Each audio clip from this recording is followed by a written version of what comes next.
দেশের বন্যা কবলিত ৮ জেলায় পানিবন্দী ৪.৫ লাখ পরিবার, ক্ষতিগ্রস্ত ২৯ লাখের বেশি মানুষ। এখন পর্যন্ত মারা গেছেন ২ জন।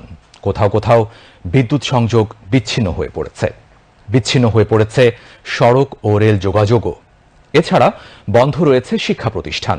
পানিবন্দী ও ক্ষতিগ্রস্তদের জন্য খোলা হয়েছে ১,৫৩৪টি আশ্রয় কেন্দ্র। প্রশাসনের পক্ষ থেকে ত্রাণ তৎপরতা অব্যাহত রয়েছে। ৮ জেলায় ক্ষতিগ্রস্তদের চিকিৎসা সেবা প্রদানের জন্য মোট ৪৪৪টি মেডিকেল টিম চালু রয়েছে। জেলা সংবাদ প্রতিনিধিদের পাঠানো তথ্যচিত্রে আরও জানাচ্ছেন সীমা শারমিন। টানা বর্ষণ ও ভারত থেকে আসা উজানের ঢলে ফেনী, কুমিল্লা সহ দেশের ৮ জেলায় ভয়াবহ বন্যার সৃষ্টি হয়েছে। প্লাবিত হয়েছে গ্রামের পর গ্রাম। গত ২৪ ঘণ্টায় দেশের পূর্বাঞ্চলীয় কুমিল্লা, ব্রাহ্মণবাড়িয়া ও ফেনী জেলার ভারতীয় ত্রিপুরা সীমান্তবর্তী অঞ্চলে ভারী থেকে অতি ভারী বৃষ্টিপাত হওয়ায় মৌলভীবাজার, হবিগঞ্জ, ফেনী, কুমিল্লা ও চট্টগ্রাম জেলার নিম্নাঞ্চলে বন্যা পরিস্থিতির অবনতি ঘটেছে। আকস্মিক এই বন্যায় ঢাকার সাথে চট্টগ্রাম, কক্সবাজার ও সিলেটের রেল যোগাযোগ বন্ধ রয়েছে। ইতিমধ্যে সেনাবাহিনী, নৌবাহিনী, কোস্টগার্ড ও অন্যান্য স্বেচ্ছাসেবী সংগঠন নিয়োজিত রয়েছে উদ্ধার তৎপরতায়। আগামী ২৪ ঘণ্টায় দেশের উত্তর পূর্বাঞ্চল ও তৎসংলগ্ন উজানে ভারী বৃষ্টিপাতের প্রবণতা কমে আসার সম্ভাবনা রয়েছে।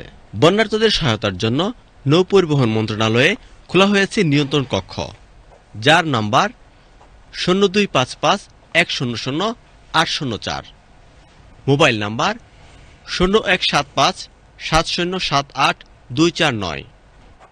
দুর্যোগ ব্যবস্থাপনা ও ত্রাণ মন্ত্রণালয়ের কন্ট্রোল রুম খোলা হয়েছে, যার নম্বর ০২৫৫১০১১১৫।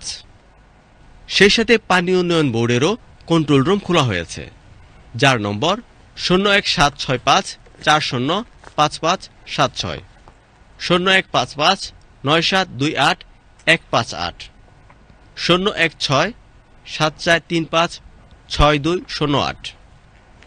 বিআইডব্লিউটিসিরও কন্ট্রোল রুম খোলা হয়েছে, যার নাম্বার ০১৪০-৪৪৪-৩৭০৭, ০২22-৩৩৬২-৭৭৯। এদিকে অতিবৃষ্টি ও উজান থেকে নেমে আসা ভারতের পাহাড়ি ঢলে ফেনীর মুহুরী, কহুয়া ও সিলোনিয়া নদীর বন্যা নিয়ন্ত্রণ বাঁধ ভেঙে ১৭টি স্থান দিয়ে এখনও লোকালয়ে পানি ঢুকছে। প্লাবিত হচ্ছে নতুন নতুন এলাকা। ফুলগাজী ও পরশুরামের পর পার্শ্ববর্তী ছাগলনাইয়া উপজেলার বিস্তীর্ণ এলাকা পানিতে ডুবে গেছে। এতে করে এই ৩ উপজেলার শতাধিক গ্রামের প্রায় ৪০,০০০ পরিবার পানিবন্দী হয়ে পড়েছে। ফেনীর পরশুরাম আঞ্চলিক মহাসড়কে পানি থাকায় ছোট যান চলাচল বন্ধ রয়েছে। এদিকে বিজিবি, ফায়ার সার্ভিস ও স্থানীয় স্বেচ্ছাসেবীর পাশাপাশি সেনাবাহিনীও ১২টি স্পিড বোট দিয়ে উদ্ধার কাজে নেমেছে। এছাড়া অনেকে জেলা শহরের বিভিন্ন বাসাবাড়িতে আশ্রয় নিয়েছেন। অপরদিকে অতিবৃষ্টিতে জেলার দাগনভূঞা, সোনাগাজী ও সদর উপজেলার নিম্নাঞ্চলও প্লাবিত হয়েছে। কয়েকদিনের টানা ভারী বর্ষণে তলিয়ে গেছে পুরো নোয়াখালী। ৯টি উপজেলার সবকটিতেই বসতঘর, গ্রামীণ সড়ক ও শিক্ষা প্রতিষ্ঠান বন্যার পানিতে তলিয়ে গেছে। বন্ধ ঘোষণা করা হয়েছে শিক্ষা প্রতিষ্ঠান, সেখানে খোলা হয়েছে আশ্রয় কেন্দ্র। পানিবন্দী অসহায় মানুষের মাঝে স্থানীয় উদ্যোগে রান্না করা খাবার ও সরকারি সহায়তা পৌঁছে দেওয়া হচ্ছে। কুমিল্লায় গেল ৪ দিনে ৩২০ মিলিমিটার বৃষ্টিপাত হয়েছে।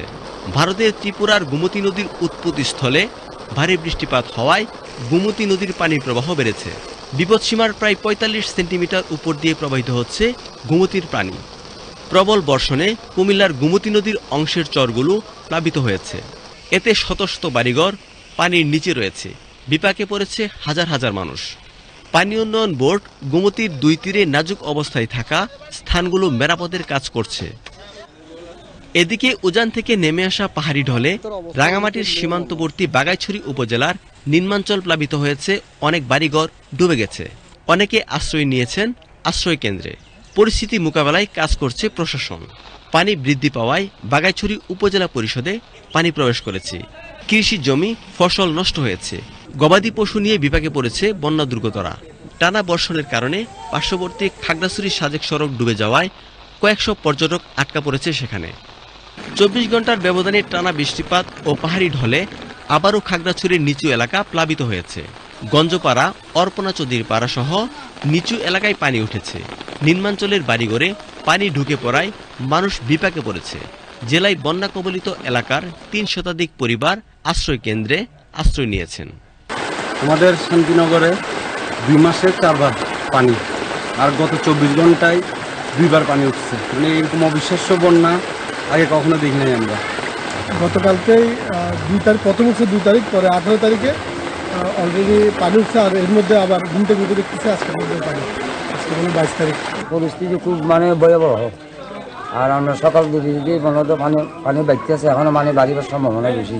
টানা 10 দিনের প্রবল বর্ষণ ও পাহাড়ি ঢলে চট্টগ্রামের মিরসরাই, ফটিকছড়ি, সীতাকুণ্ড, হাটহাজারী, রাউজান, সাতকানিয়া, চান্দনাইশ, বাঁশখালী, লোহাগড়া, আনোয়ারা, পটিয়া উপজেলার বিভিন্ন ইউনিয়ন বন্যা কবলিত হয়ে পড়েছে।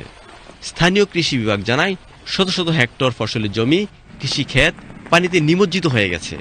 ব্রিজ, কালভার্ট, সেতু পানিতে তলিয়ে গেছে। অনেক জায়গায় যোগাযোগ